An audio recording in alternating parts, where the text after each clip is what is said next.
This is our 185 kilowatts VFD variable free speed drives.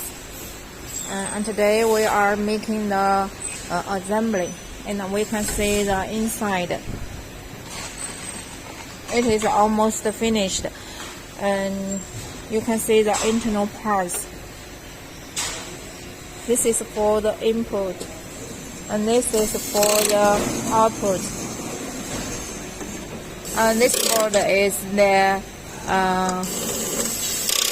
power board, and this is the charger.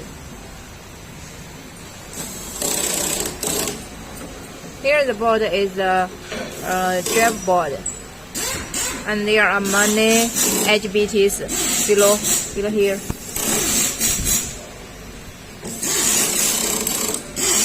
This is a fan.